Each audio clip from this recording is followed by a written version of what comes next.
माजरा लड़की के अपहरण को लेकर विवाद इतना ज़्यादा गर्म हो गया था कि उसमें पुलिस प्रशासन का आम नागरिकों के साथ आमना सामना हो गया था। आम नागरिक कहिए या फिर वो भीड़ कहिए जिसने पुलिस प्रशासन के ऊपर धारदार हथियारों से हमला कर दिया था। इस मामले में पुलिस प्रशासन के कई सारे लोग घायल भी हुए थे जिनका इलाज शायद अभी जारी है। इस पूरे मामले को आज हम इसलिए डिटेल में समझेंगे कि अब पुलिस प्रशासन के बयान भी सामने आ गए हैं। लड़की ने भी मजिस्ट्रेट के सामने या कोर्ट के सामने अपने 164 के बयान दे दिए हैं, जिसमें उसने कहा है कि मैं अपनी मर्जी से अपने दोस्त के साथ घूमने गई थी, ना हमने शादी की है और ना ही मेरा अपहरण हुआ है। तो अब इस पूरे मामले को डिटेल में समझने के लिए ये वीडियो आपको आखिर तक देखनी होगी ताकि आपकी पूरी ये बात समझ आ जाए कि इस पूरे मामले में पुलिस प्रशासन के साथ किस तरीके का व्यवहार किया गया और वो लोग जो मुसलमान हैं यानी जिनका वो लड़का था उनके साथ किस तरीके का भी व्यवहार किया गया।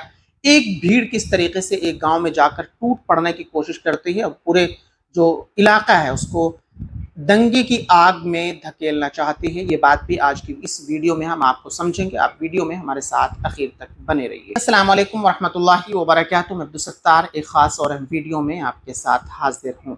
माजरा लड़की के अपहरण को लेकर पिछले कुछ दिनों में जिस तरीके से गर्मा गर्मी रही है, वो चाहे पुलिस प्रशासन के साथ हो, आम नागरिकों के साथ हो या फिर वो आसपास के गांव में हो जहां पुलिस प्रशासन को धारा 163 भी लगानी पड़ी, जिसे हम पहले धारा 144 यानी कर्फ्यू के नाम से जानते थे, जिसमें 5 आदमी एक जगह इकट्ठे नहीं हो सकते।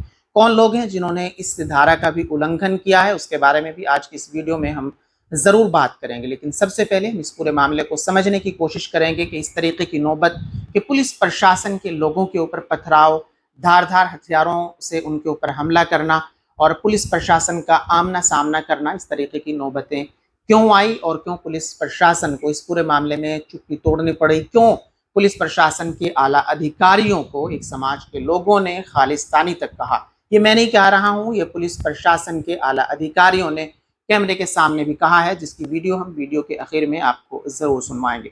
सबसे पहले हम आपको बताना चाहते हैं कि माजरा यानी हिमाचल ज़िला सिरमौर का एक ऐसा इलाका जो पोंटे के बिल्कुल नज़दीक में लगता है, यानी मिस्र वाले के बिल्कुल करीब का ये इलाका है, जहाँ से एक लड़का और एक लड़की अचानक गायब हो जाते हैं। यानी बताया जाता है कि एक लड़का जो मुस्लिम समाज से है वो हिंदू समाज की एक लड़की को लेकर फरार हो गया।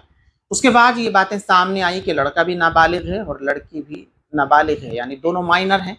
और फिर उसके बाद ये बात पुलिस प्रशासन तक पहुंचती है। हिंदू समाज के कुछ लोग यानी लड़की के बाप और उनके साथी पुलिस थाने जाते हैं और वो जाकर कहते हैं कि हमारी बच्ची का अपहरण हुआ है और हमारी बच्ची नाबालिग है, उसको किडनैप कर लिया है।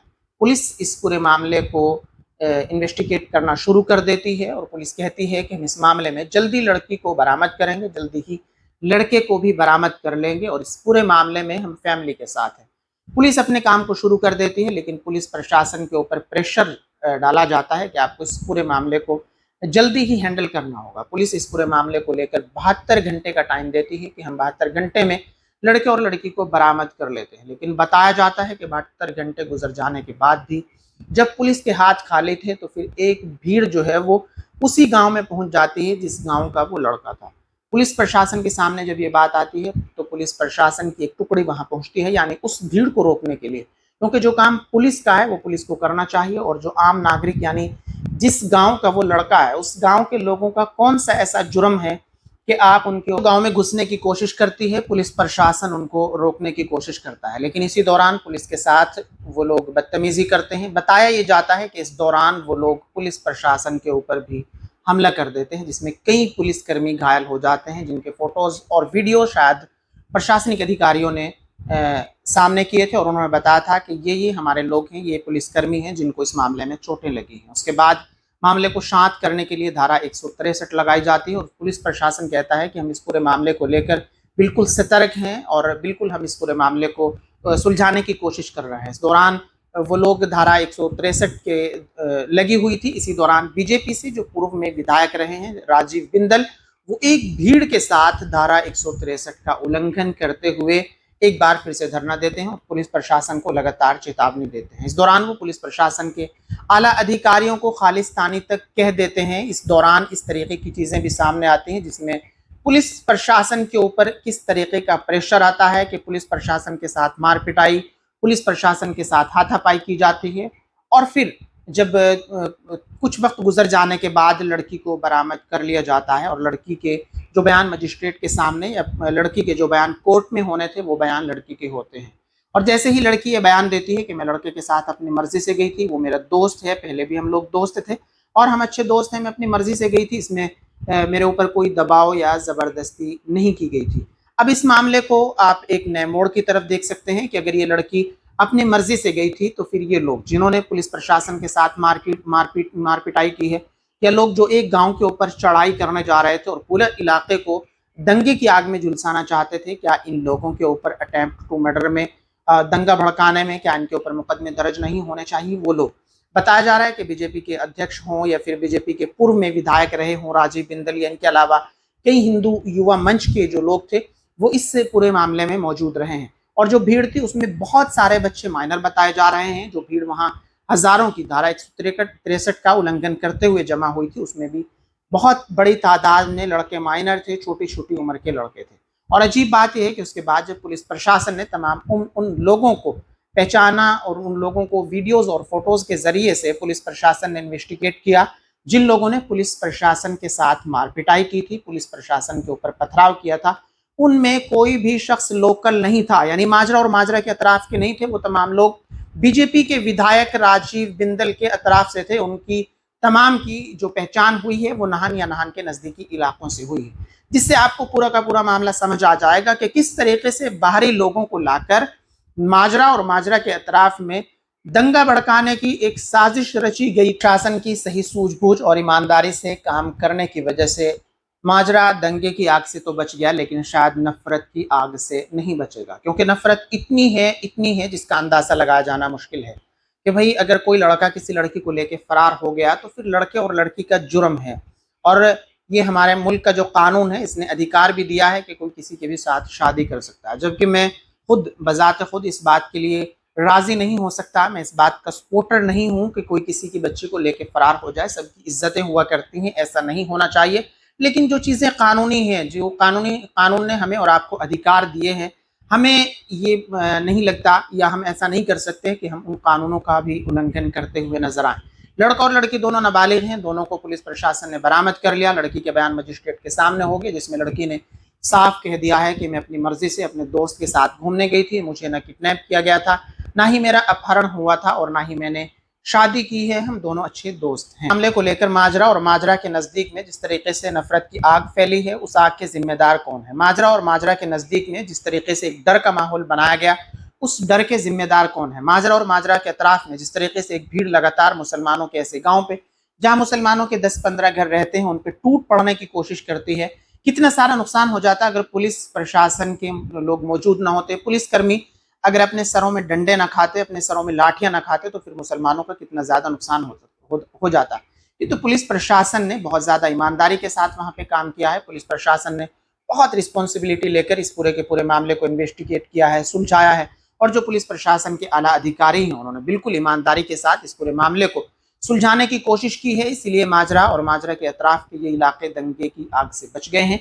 वरना बीजेपी के पूर्व विधायक रहे हों या फिर वो लोग जो नाहन से आकर या दूसरे और निचले इलाकों से आकर वहां पे मुसलमानों के साथ या पुलिस प्रशासन के साथ मारपीट कर रहे थे, ये वो लोग हैं जो शायद वहां दंगा भड़काना चाहते थे। इस पूरे के पूरे मामले में कई लोग हैं जिनके ऊपर अटेम्प्ट टू मर्डर में एफआईआर दर्ज हो गई है, और पुलिस प्रशासन इस पूरे मामले को सही तरीके से अभी सुलझाने की कोशिश कर रहा है। मेरी तमाम लोगों से गुजारिश है कि इस तरीके की वीडियो को ज्यादा से ज्यादा शेयर किया जाए, ताकि तमाम लोगों को पता चले जाए कि इस पूरे मामले को लेकर गलती किसकी थी। वो मुसलमान जो इस पूरे मामले में विक्टिम हैं, जिनके ऊपर जुल्म हुआ है, जिनके ऊपर तशद्दुद हुआ है, उनको किस तरीके से मारने पीटने की कोशिश की जा रही थी। एक ऐसा मामला जिस मामले को पुलिस प्रशासन सही तरीके से सही ट्रैक पर लाकर सुलझाने की कोशिश कर रहा था, उस मामले को लेकर किस तरीके से इलाके में आग लगाने की कोशिश की जा रही थी, ये बातें आज की वीडियो से शायद आपको समझ आ जाएंगी। तमाम लोगों से गुजारिश है कि वीडियो को ज़्यादा से ज़्यादा शेयर किया जाए और हमारे इस यूट्यूब चैनल को ज़रूर सब्सक्राइब कर लें, ताकि आने वाली तमाम वीडियोस की नोटिफिकेशन भी आप तक पहुंचती रहे। मजीद हम कोशिश ये कर रहे हैं कि माजरा और माजरा के अतराफ के कुछ जिम्मेदार लोगों से भी इस ताल्लुक से गुफ्तगू की जाए, क्योंकि माजरा के नज़दीक के माहौल को जिस तरीके से ख़राब करने की कोशिश की गई है, आपसी भाईचारे को ख़त्म करने की कोशिश की गई है, इस पूरे मामले को हिंदू मुस्लिम प्रकरण से जोड़कर इलाके में दंगा भड़काने की कोशिश की गई है, ये कहीं ना कहीं इलाका वासियों के लिए ख़तरनाक है, वहाँ के मुसलमानों के लिए ये बात नुकसानदेह है। वीडियो के आखिर में आप प्रशासन के आला अधिकारियों की बात भी सुन सकते हैं कि उनके साथ। बट आई थिंक वो वीडियोस किसी ने बनाई नहीं, या फिर कोई उसको देना नहीं चाहता, जहाँ पे पूरी भीड़ के सामने मैं हाथ जोड़ के खड़ा हूँ। मेरे परिवार वालों को भी थ्रेट्स दी जा रही हैं और लिए हमने स्क्रीनशॉट। एक 18 साल की लड़की के कथित अपहरण मामले में पुलिस को बल प्रयोग करना पड़ा। मेरा पुलिस वाले के मैंने खुद जब सिर पे पत्थर लगा देखा और खून निकलते देखा, तो हमारे पुलिस वालों की मैं कमेंडेबल जॉब थी। जो लोग, एक महिला कांस्टेबल थी वहां पे, उसके हाथ मरोड़े गए, उसको चोटें आई हैं। मुझे तो बोल दिया कि ये खालिस्तानी है, मुझे तो इतना कुछ बोल दिया लोगों ने इस चीज के लिए। बीएनएस की धारा 163 लगानी पड़ी कि एसडीएम को क्या नौबत आई कि उन्होंने डंडा उठा लिया। उसके बाद जब रिजर्व आई तो मुझे एक पुलिस वाले ने डंडा दिया, बोले कि सर आप क्योंकि फील्ड में उतर रहे हैं तो आप ये डंडा पकड़िए। हालात बेहद तनावपूर्ण बने रहे। तो ये डंडा मैंने क्यों कैरी किया, मेरे को लगता कि मैं उनको फूल पत्तियों से तो वहां पे नहीं कंट्रोल कर पाता। एसडीएम पांवटा साहिब और बीजेपी के प्रदेश अध्यक्ष राजीव बिंदल का एक वीडियो सोशल मीडिया पर वायरल होता है। मेरे मौके के डीएसपी को एक आदमी जो कि भगवान का नाम लेके फिर उसको चुटकी दिखा के बोला 1 घंटे की मोहलत है तेरे को, और वो विजिबली पिया हुआ लग रहा था। वो लोग भी थे वहां पे उन जिन्होंने पीछे किया। फिर बहस उस ओर बढ़ जाती है कि क्या इस घटनाक्रम को राजनीतिक रंग देने की कोशिश की जा रही थी। कुछ इनपुट्स थे पुलिस के पास और वो इनपुट्स रिवील करना मुझे लगता घातक थे उस टाइम पे। लोगों के मुंह में खास करके वो बैंडाना टाइप पहना हुआ था और हाथों में सबके कुछ ना कुछ डंडे वंडे थे। थोड़ी देर के बाद जब मैंने देखा कि भीड़ बहुत ज्यादा पीछे से आ रही, तो फिर मैं अपनी गाड़ी में बैठ के कि जी सर ये जो भीड़ आई है इन्होंने पुलिस वालों पे अटैक कर दिया। कम्युनल एंगल अगर हमारे यहाँ पे होता है, हमारे बैठे बैठे देखे मुझे लगता है कि वो गलत होता। मुझे पूर्ण विश्वास था अपनी पुलिस पे, जो मैं उनको हाथ जोड़ के बोल रहा हूँ कि बच्चों सबने मुंह ढके हुए थे।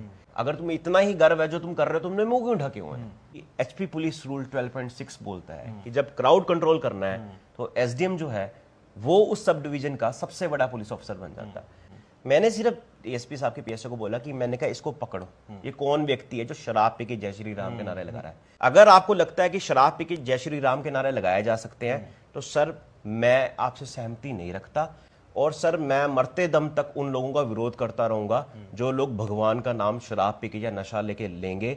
इसके लिए मुझे जितना भी, मुझे तो खालिस्तानी भी बोल दिया लोगों ने। कल मुस्लिम ऑर्गेनाइजेशन यहाँ पे आई थी, मैंने 2 टुक उनको बोला, मैं कहा अगर आप भीड़ होते और वहां पे दूसरे समुदाय का घर होता, मैं वहां पे दीवार बन के खड़ा रहता। मेरे को, मैं क्या ड्यूटी में मेरे को हिंदू मुसलमान नहीं दिखेगा। और उसी से ही पुलिस वाले का सिर पे हमला किया। अगर सिर पे टोपी ना होती पुलिस वाले के, वो तो शायद हताहत हो जाता। हमारा एक ही उद्देश्य था कि हम लोग इसको लॉ एंड ऑर्डर सिचुएशन नहीं बनने देंगे। नमस्कार, पहाड़ प्राइम देख रहे हैं आप, मैं हूं आपके साथ जयप्रकाश तोमर।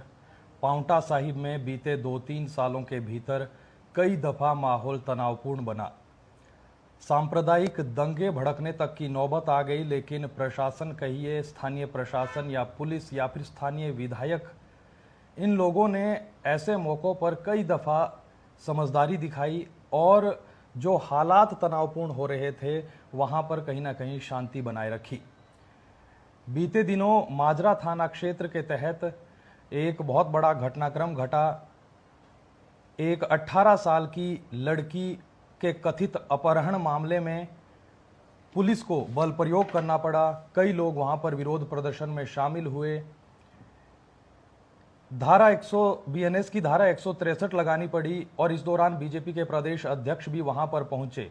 हालात बेहद तनावपूर्ण बने रहे। इस दौरान एसडीएम पांवटा साहिब और बीजेपी के प्रदेश अध्यक्ष राजीव बिंदल का एक वीडियो सोशल मीडिया पर वायरल होता है और फिर बहस उस ओर बढ़ जाती है कि क्या इस घटनाक्रम को राजनीतिक रंग देने की कोशिश की जा रही थी। मामला क्या था और इस दौरान जो कुछ घटा उस पर बातचीत करने के लिए हमारे साथ खुद मौजूद है एसडीएम पांवटा साहिब गुंजीत सिंह चीमा साहब। सर, सबसे पहले तो आपका स्वागत है। सोशल मीडिया पर कई प्रतिक्रियाएं इस घटना पर देखने को मिली और जो वीडियो मैंने जिक्र किया उस पर भी बात करेंगे, लेकिन एसडीएम साहब सबसे पहले जो ये खबर सामने आई कथित अपहरण, हम इसलिए कह रहे हैं क्योंकि कल अदालत में लड़की का बयान आता है। वो कहती है कि मैं अपनी मर्जी से वहां पर गई थी। शुरुआत कहां से होती है, कैसे आप तक खबर पहुंची और कहां से शुरुआत हुई? सबसे पहले तो धन्यवाद, आपने अपने प्लेटफॉर्म में इसके बारे में जो जानकारी के लिए आज ये एक छोटा सा इंटरव्यू रखा है। देखिए, 11-12 तारीख को गत इन्फॉर्मेशन मिलती है हमें व्हाट्सएप के माध्यम से कि एक कॉल हुई है कि 12 तारीख को एक धरना प्रदर्शन किया जाएगा माजरा चौक के ऊपर। जी। मेरी डीएसपी साहब से बात होती है और मैं पूरा मुद्दा समझता हूँ, क्योंकि उस टाइम तक प्रशासन को, पुलिस को इसकी इन्फॉर्मेशन थी, पर सामान्य प्रशासन को इसकी इन्फॉर्मेशन नहीं थी, क्योंकि ये जो मैटर होता है इन्वेस्टिगेशन का होता है,